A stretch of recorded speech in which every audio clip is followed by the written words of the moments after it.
عقیدے کے لحاظ سے آپ کی زندگی کیسی تھی؟ آپ کے اسلام قبول کرنے پر آپ کی فیملی نے کیسا رد عمل دیا؟ مسلمان ہونے کے بعد آپ کو سب سے بڑے کون سے چیلنج کا سامنا کرنا پڑا؟ میں گم ہو چکا ہوں، میں الجھن کا شکار ہوں، میں خوفزدہ ہوں، میں خدا کے بارے میں جواب جاننا چاہتا ہوں۔ اس رات مجھے کچھ عجیب محسوس ہو رہا تھا۔ میں نے ایک چیز دیکھی، یہ بہت مبہم تھی لیکن یہ میری طرف انتہائی تیزی سے بڑھ رہی تھی۔ یہ پوشیدہ قسم کی تھی لیکن جب آپ اس میں سے پار دیکھتے تو ہر چیز لہرا رہی تھی، فن ہاؤس کے آئینے کی طرح، اور یہ مجھ سے ٹکرائی۔ خواہ کچھ بھی ہو، میں اللہ کی ٹیم میں آنا چاہتا تھا۔ السلام علیکم بھائی کلیون، ہماری دعوت قبول کرنے کا شکریہ۔ میں اس بات سے شروع کرنا چاہتا ہوں کہ محمد کلیون کون ہے۔ بسم اللہ الرحمن الرحیم، اللہ کے نام سے شروع جو تمام مخلوقات پر انتہائی رحم فرمانے والا ہے اور ایمان والوں پر بالخصوص رحم فرمانے والا ہے۔ اللہم صلی علی محمد وعلی آل محمد۔ میرا نام کلیون کیتھکارٹ ہے۔ میں کیلیفورنیا میں پیدا ہوا اور پلا بڑھا، کرسچن سکول گیا اور میں بنیادی طور پر بے دین جیسا تھا 2010 تک۔ تب مجھے پتا چلا کہ خدا حقیقت میں موجود ہے۔ الحمدللہ بنیادی طور پر وہ میرے حواس میں آنے کا انتظار کر رہا تھا۔ عقیدے کے لحاظ سے آپ کی زندگی کیسی تھی؟ میں ایک کرسچن سکول اور ایک کرسچن فیملی میں پلا بڑھا، لیکن ایک خاص پوائنٹ پر میں نے یہ عقیدہ چھوڑ دیا۔ کیوں؟ بس یہ معقول نہیں تھا۔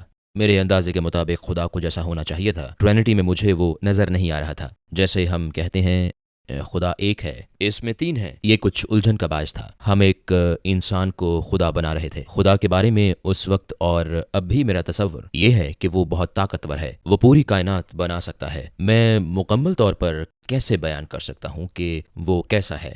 یہ معقول نہیں لگتا کہ خدا یہاں کہیں واک کر رہا ہو، اور جیسے کہ خدا کو اپنے آپ کو انسان کی شکل میں تخلیق کرنا پڑا تاکہ وہ خود کو مار سکے، تاکہ ہم بخشے جائیں۔ اور جیسے میرا مطلب ہے، کیا وہ ہمیں ویسے معاف نہیں کر سکتا؟ اور جب میں کالج گیا، میں یہودی عبادت گاہ گیا اور میں نے ان کے پیشوا سے کہا، میں یقین سے نہیں کہہ سکتا لیکن میرا خیال ہے میں ایک یہودی ہوں، کیونکہ میرا ایمان یہ نہیں، عیسیٰ خدا کے بیٹے ہیں اور آپ لوگ بھی ایسا کہتے ہیں۔ کیا آپ مجھے بتا سکتے ہیں کہ آپ کا عقیدہ کیا ہے؟ تو ہو سکتا ہے میں یہودی ہو جاؤں۔ تو اس نے کہا کہ آپ کی ماں یہودی ہے؟ تو میں نے کہا نہیں، میری ماں یہودی نہیں۔ تو اس نے کہا پھر تم یہودی نہیں ہو سکتے۔ میں نے سوچا خدا چاہے گا کہ ہم اس کی عبادت کریں، تو اگر وہ حقیقی خدا ہے تو وہ ایسا کیوں کہے گا کہ میں کسی مخصوص لوگوں کے گروہ کا حصہ نہیں بن سکتا؟ تو ضرور ایسا ہے کہ خدا موجود نہیں۔ اور یہ وہ مرحلہ تھا جہاں میں نے چھوڑ دیا کہ ان ساری چیزوں میں مجھے تضادات محسوس ہو رہے تھے۔ اس وقت لگتا تھا کہ سائنس پورے ارتقاء کے ساتھ جوابات فراہم کر رہی تھی۔ سائنسدان اس بارے میں بات کر رہے تھے کہ ہمیں خدا کی ضرورت کیسے نہیں ہے، اور مجھے لگا وہ مجھ سے زیادہ اسمارٹ ہیں۔ تو پھر میں بھی باقی لوگوں کی طرح یہی سمجھنے لگا، تو میں نے خدا پر یقین رکھنا چھوڑ دیا۔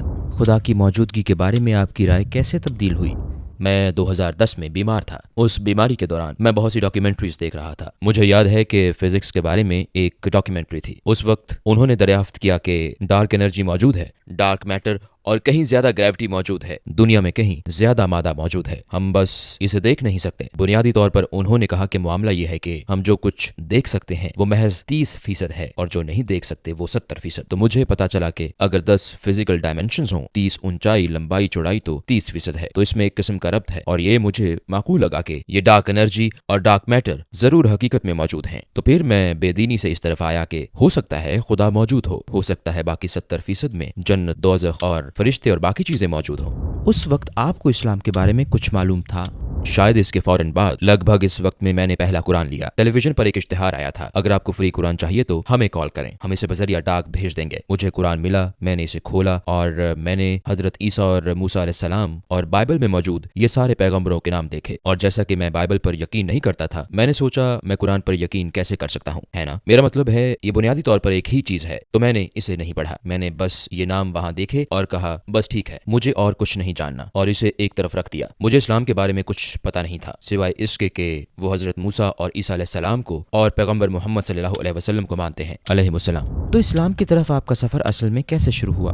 2010 کے آخر میں مجھے ایک کے بعد ایک بہت عجیب تجربات کا سامنا ہوا۔ میرے لیے مجھے سمجھ آ گئی کہ خدا حقیقت میں موجود ہے، کیونکہ مجھے اس کا تجربہ ہوا۔ اگر خدا موجود ہے، شیطان موجود ہے، تو پھر جنت اور دوزخ بھی موجود ہے، اور مجھے صرف یہ پتا تھا کہ میں دوزخ میں نہیں جانا چاہتا۔ تو اب مجھے پتا چلانا تھا کہ خدا کون ہے، کیونکہ مجھے پتا نہیں تھا خدا موجود ہے، لیکن خدا کسی چیز کا نام نہیں، یہ ایک قسم کی وضاحت ہے۔ ٹھیک، میں نے پائک نامی ایک مصنف کی کتاب میں پڑھا جس نے مورلز اینڈ ڈوگما نامی کتاب لکھی، اور اس کتاب میں وہ کہتا ہے کہ لوسیفر شیطان خدا ہے، لیکن بدقسمتی سے ایڈونائی بھی خدا ہے۔ میں نے سوچا مجھے لوسیفر کا پتا ہے اور میں لوسیفر کی ٹیم میں نہیں جانا چاہتا، تو ہو سکتا ہے ایڈونائی وہ ہو جس تک میں پہنچنا چاہتا ہوں۔ اس رات مجھے عجیب لگ رہا تھا اور شرمندگی ہو رہی تھی کیونکہ ہم فیملی میں کافی عرصے سے بے دین تھے۔ میں نہیں چاہتا تھا کہ میری بیوی مجھے دعا کرتا دیکھے، تو میں دعا کے لیے باہر گیا تو میں نے ایڈونائی سے دعا مانگی، دراصل جیسے اگر تو خدا ہے تو مجھے نشانی دکھا۔ میں نے ایک چیز دیکھی، یہ بہت مبہم تھی لیکن یہ میری طرف انتہائی تیزی سے بڑھ رہی تھی۔ یہ غیر مرئی قسم کی تھی، لیکن جب آپ اس میں سے پار دیکھتے تو ہر چیز لہرا رہی تھی، فن ہاؤس کے آئینے کی طرح، لیکن اس کے علاوہ ارد گرد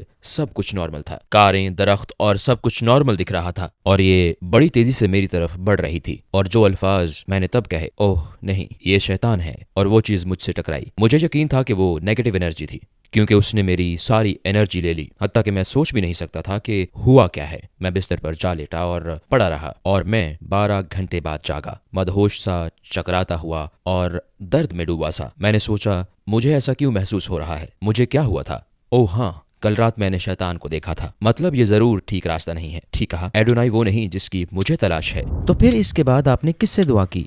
باوجود اس کے کہ میں بائبل پر یقین نہیں کرتا تھا، مجھے لگا جیسے بادشاہوں، پوپس اور پادریوں نے اپنے اپنے مقاصد کے حصول کے لیے بائبل میں تبدیلیاں کی، لیکن ہو سکتا ہے پرانا صحیفہ درست ہو، یہوہ خدا ہو، اور ہو سکتا ہے تو اگلے دن دوپہر کو میں نے یہوہ سے دعا کی کہ مجھے کوئی نشانی دکھا، اور مجھے کچھ ہی سیکنڈ میں ایک فون کال آئی اور میری آئی ڈی باکس پر ایک نام اور نمبر آیا، تو میں گیا اور فون اٹھایا اور کہا ہیلو، اور دوسری طرف سے موجود شخص نے کہا مجھے کل رات ایک پیغام ملا کہ اس نمبر پر کوئی شخص مصیبت میں ہے۔ تو میں نے کہا بھائی یہ تو عجیب بات ہے، آپ کون ہیں؟ تو وہ بولا میں فلاں فلاں ہوں، باکس پر یہی نام آ رہا تھا، اور میں پادری ہوں۔ تو میں نے سوچا واہ بھائی، میں نے ابھی ہی یہوہ سے خدا کے بارے میں دعا کی تھی اور تم نے کال کر لی، یہ میری دعا کا نتیجہ ہے۔